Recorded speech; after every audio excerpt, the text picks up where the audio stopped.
There's a lot happening in the Diocese of Durham, and ministry and mission in our communities continues to make a real difference. But to be effective and efficient, we need to manage our resources carefully, and this short presentation summarises how we have used our finances to deliver and support ministry in every parish.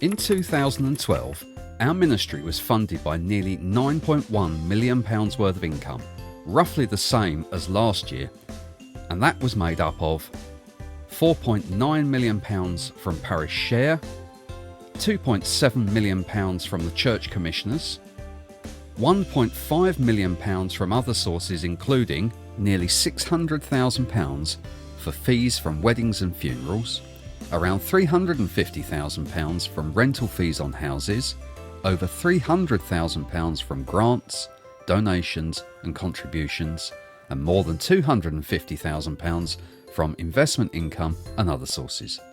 It's encouraging to note that following Bishop Justin's lead on changes to parish share, that pledges for 2013 are similar to those received in 2012, but we need to grow this in 2014.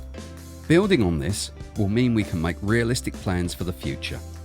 This income is essential for delivering mission and ministry in 230 parishes of the diocese.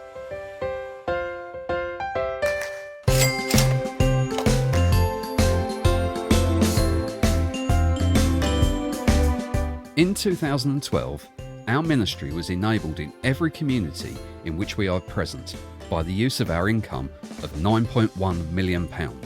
But how was it spent? £5.4 million was spent directly on mission and ministry. That is the clergy that provide the inspirational leadership and vision for ministry in all our communities of the diocese. This was slightly lower than last year, reflecting the planned reduction in the number of clergy. £1.4 million was spent on clergy housing.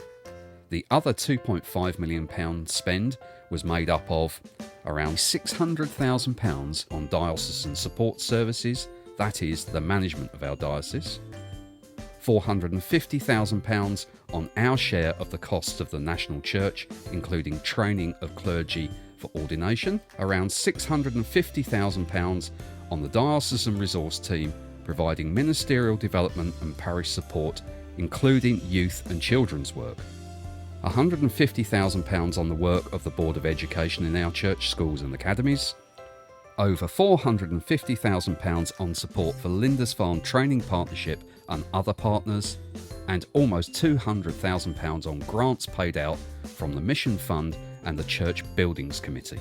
This expenditure of almost £9.3 million gave a deficit of £200,000 in our operating finances. But if an extraordinary one-off payment of nearly £660,000 made to the lay workers' pension fund to cover past deficits is ignored, and we factor in income from investments and other financial accounting gains, we end up with a surplus in the year of around £42,000. Whilst this is a good result, we must balance our income and expenditure year on year, and that remains a key challenge for us.